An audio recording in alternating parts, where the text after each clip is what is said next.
10 kesalahan yang perlu kamu hindari di usia 20-an. Sebenarnya ketika gue bikin konten ini jadi kayak pesan juga buat gue sendiri supaya gue bisa ngehindarin hal-hal kayak gini gitu. Makanya kita bakalan sama-sama belajar tentang 10 hal apa aja sih yang sebenarnya perlu kita hindarin di usia kita yang 20-an ini. Yang pertama, nggak punya rencana karir yang jelas. Gue tuh pernah baca di LinkedIn kayak 41% orang-orang yang usianya tuh 20-an itu dia nggak tahu gitu arah atau rencana karirnya itu gimana ke depannya, dan akhirnya itu menunjukkan ke mereka atau membuat mereka itu jadi nggak puas gitu terhadap karir atau kerjaan yang memang lagi dia gelutin sekarang. Jadi sebenarnya punya rencana ini tuh penting banget guys. Either itu rencananya nanti mau kecapai kayak mau enggak kayak itu nanti aja lah gitu. Jadi rencana yang gue maksud ketika karir ini tuh kayak misalkan contoh simpelnya kayak gini. Teman-teman sekarang adalah fresh graduate nih. Usianya misalkan rata-rata kan fresh graduate itu 22 tahun. Nah setelah itu nih teman-teman coba bikin aja 5 tahun ke depan tuh teman-teman mau ngapain. Let's say 1 tahun pertama teman-teman misalkan pengen langsung kerja dulu deh di salah satu perusahaan BUMN misalkan atau swasta. Nah ketika teman-teman tuh udah kerja nih swasta, nah teman-teman bikin lagi rencana karir yang jelas ketika teman-teman tuh udah masuk swasta itu. Apakah teman-teman mau terus-terusan kerja di sana sampai nanti bisa naik jabatan setinggi mungkin, atau teman-teman misalkan mau pivot ke industri lain atau ke posisi lain, atau misalkan teman-teman cuma 2 tahun aja deh kerja dan habis itu mau ngumpulin tabungan-tabungannya supaya di tahun ketiga, keempat, kelima teman-teman bisa fokus usaha. Hal-hal kayak gitu lu tuh perlu rencanain, karena kalau misalkan lu gak rencanain nih, lu tuh bakal bingung gitu. Gue sering banget ngobrol sama teman-teman gue yang dia tuh nggak tahu sebenarnya setelah ini itu dia mau kemana. Terus nanti tuh kalau misalkan lu udah gak kerja di sini, lu mau kemana? Lu udah setahun 2 tahun di sini, lu mau gimana? Nah biasanya mereka tuh nggak punya rencana kerja atau plannya itu yang jelas gitu.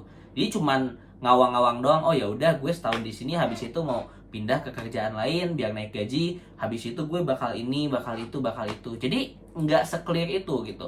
Jadi yang perlu teman-teman lakukan adalah harus punya rencana yang jelas. Nah yang paling penting nih, lu tuh harus bisa inlinein rencana-rencana lu dalam jangka pendek ini sampai ke jangka panjang nanti. Let's say lu pengen jadi pengusaha mobil misalkan, dari seorang sales mobil nih.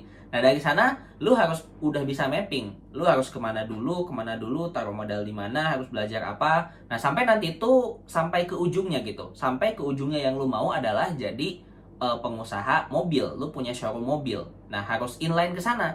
Jangan sampai nih, lu tuh misalkan kerja sekarang, lu kerja sebagai seorang marketing. Ya udah, lu kerja aja dan ujungnya lu gak tahu gitu, lu mau ngapain. Nah akhirnya lu kerja cuman ngikutin alurnya aja, cuman ngikutin arusnya aja gitu. Nah once misalkan lu di PHK jebret gitu dan lu nggak punya kerjaan sampingan, wah, udah lu bakalan bingung dan lu bakal gak ada arah kemana-mana gitu. Apalagi misalnya skill lu itu aja, ya udah mampus gitu. Jadi yang perlu lu lakuin, ya lu harus bisa skillnya itu banyak, lu punya rencananya jangka panjang, kerannya itu banyak, itu udah safety net banget lah. Yang kedua, itu ngelewatin kesempatan untuk belajar atau upgrade skillnya masing-masing. Nah, dari data yang gue dapetin dari World Economic Forum, itu dia nyebutin kalau 50% orang-orang di dunia ini atau pekerja-pekerja di dunia ini itu perlu melakukan yang namanya reskilling di tahun 2025 karena harus menyesuaikan perubahan dalam industri dan teknologi saat ini. Jadi kalau misalkan sekarang lu bisanya cuma itu aja gitu, ya udah di tahun 2025 nanti sampai seterusnya lu bakal mungkin tergantikan sama AI, tergantikan sama teknologi karena emang skill lu ya cuma itu aja gitu. Jadi lu harus bisa make sure bahwa setiap harinya itu lu belajar upgrade 1% aja, upgrade 1% skill lu. Kalau sekarang nih lu adalah sales mobil dan jualannya misalkan konvensional banget, lu cuma ngasih flyer doang nih gitu ke orang-orang yang ada di mall, yang ada di jalan gitu. Lu coba deh pelajarin Facebook Ads, Google Ads, TikTok Ads. Lu belajar tentang bikin konten yang nantinya mungkin lu gak perlu lagi flyering ke orang-orang gitu. Lu cuma bikin konten yang nontonnya bisa jauh lebih banyak dibandingin lu flyering gitu. Flyering ke 1.000 orang itu kan jauh lebih capek dan memakan waktu ketimbang misalkan lu bikin konten, lu take misalkan 1 menit aja yang nonton 1.000 orang itu kan cuman ngambil berapa waktu lu gitu, gak lebih dari 1 jam lah lu buat konten, lu ngedit yang nonton 1.000 orang itu gak lebih dari 1 jam. Tapi kalau lu flyering nih, flyering misalkan di mall, flyering di jalan, itu mungkin lu 2 jam, 3 jam, 4 jam atau seharian aja mungkin nggak lebih dari 1.000 orang gitu. Belum lagi orang yang udah ditawarin tapi dia nolak untuk menerima si flyer itu. Jadi jangan sampai lu ngerasa bahwa gue udah safety banget sekarang, gue udah kerja di sini bertahun-tahun, 5 tahun, 10 tahun, skill gue emang udah jago banget di sana, dan lu gak tahu gitu, one day lu bisa kena PHK juga gitu. Di tempat gue orang yang udah lama 15 tahun, 20 tahun, 30 tahun kena PHK banyak juga gitu. Jadi jangan sampai lu ngerasa sekarang lu aman ketika lu kerja di kantoran, karena kita nggak bakal pernah tahu hari apesnya kita tuh kapan. Jadi yang perlu lu lakuin adalah lu harus punya skill set lain dengan cara lu upgrade diri, lu upgrade skill lu, beli course-course tertentu, misalkan di platform-platform apapun itulah, Udemy, Coursera, MySkill, atau Skill Academy, apapun itulah pokoknya, lu bisa belajar dari sana. Atau kalau lu belum punya modal, lu pelajarin dari YouTube, cari-cari orang di TikTok, pelajarin sesuatu, itu boleh banget gitu.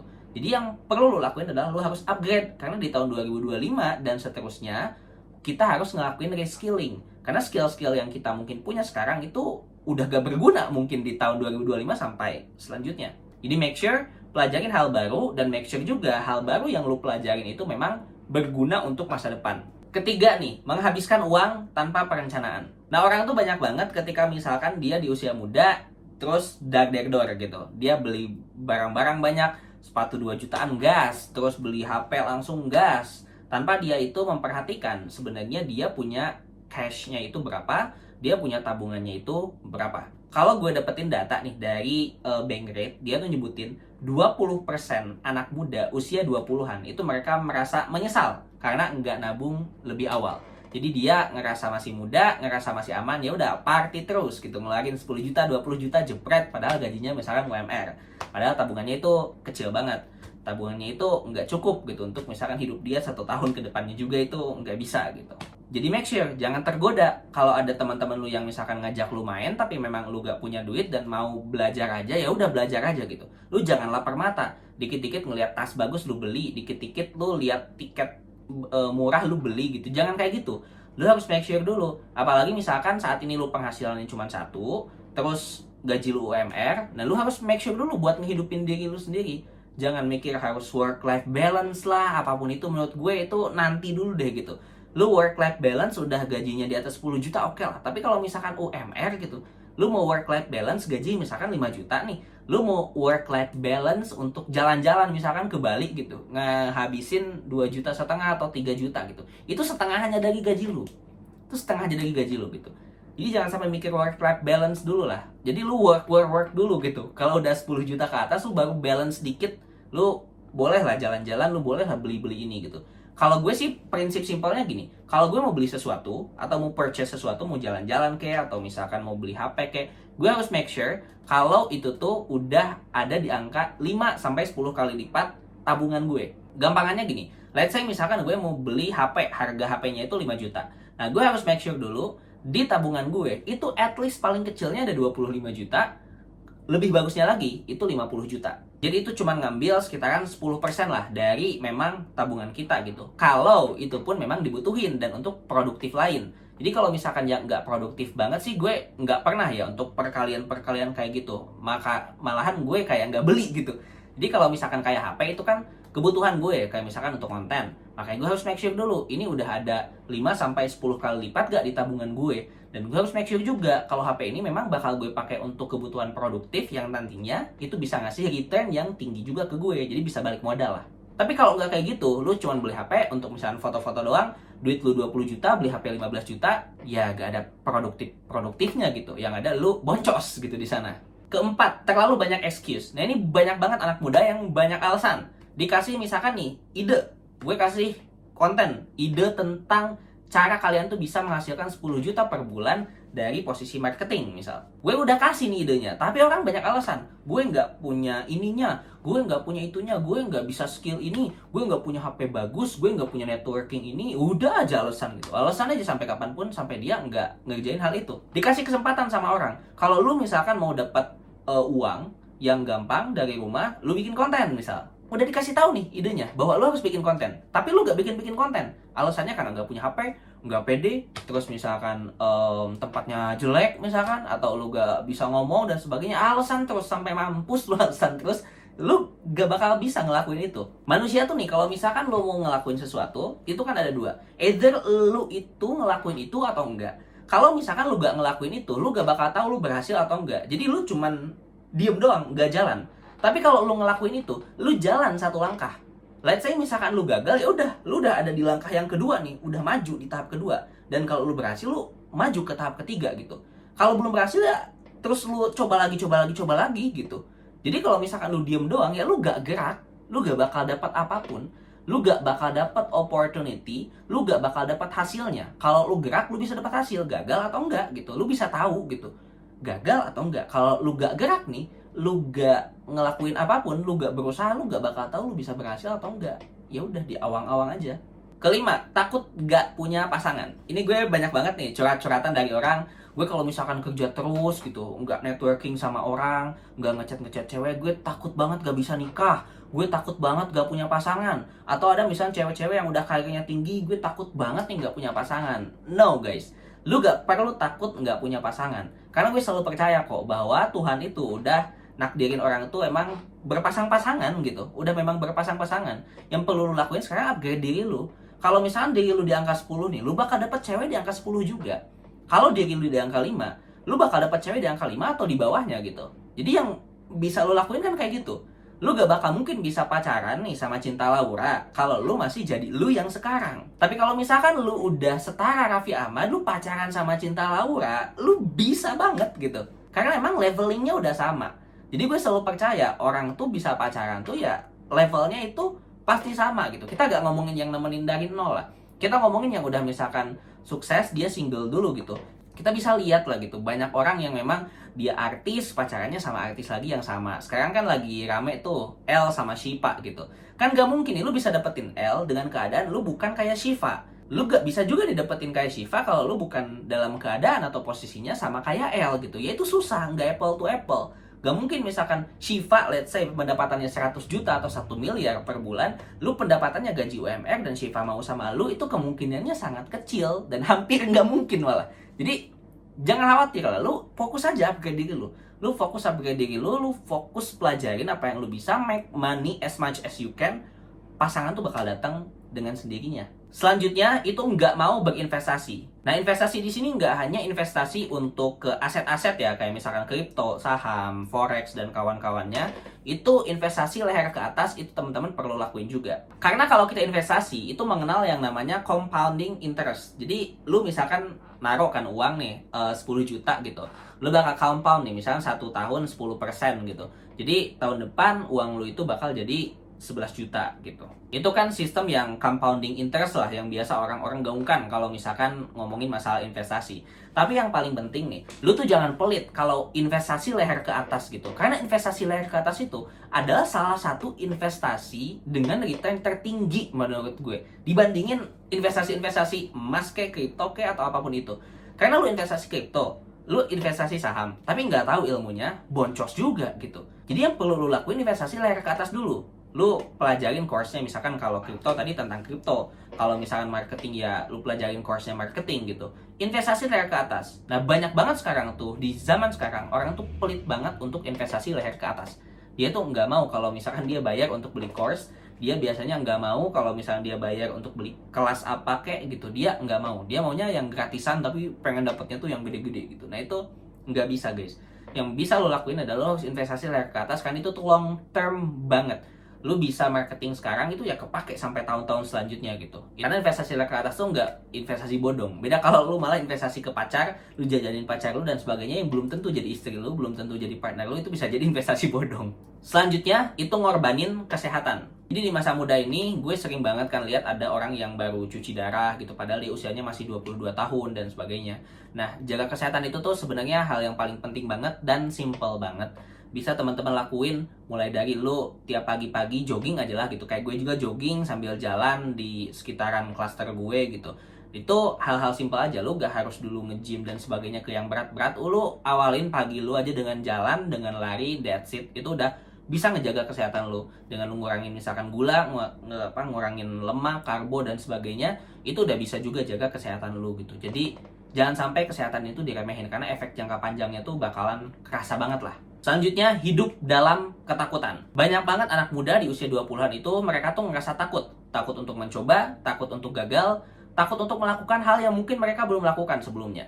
Nah, lu tuh kalau misalkan takut, lu gak bakal tahu gitu. Tapi kalau misalkan lu coba lawan ketakutan itu, lu bakalan tahu nantinya hasilnya apa. Contoh orang misalkan mau mencoba sesuatu, tapi dia tuh takut nih. Gue misalkan mau nyoba lomba public speaking. Dan ternyata at that time, wah gue takut banget gagal, gue takut banget kalah, gue takut banget gak bisa ngomong di depan umum. Akhirnya ya kalau misalkan takut, yang efeknya itu adalah gue gak bakal ngelakuin itu. Akhirnya gue gak jadi ikutan lomba public speakingnya. Dan akhirnya gue gak tahu gue bisa menang atau enggak dari public speaking itu. Tapi kalau gue lawan rasa ketakutan itu, hasilnya itu bakal terlihat. Gue tuh bisa menang atau enggak. Kalau misalnya menang, oh gue ya bersyukur, berarti ada faktor XXX yang membuat gue menang. Kalau misalkan gue gagal, ada faktor XXX juga yang membuat gue itu gagal, sehingga gue bisa lebih evaluasi lagi supaya kedepannya gue bisa menang. Nah, rasa ketakutan itu bisa menjebak kita untuk stuck hidupnya di sana.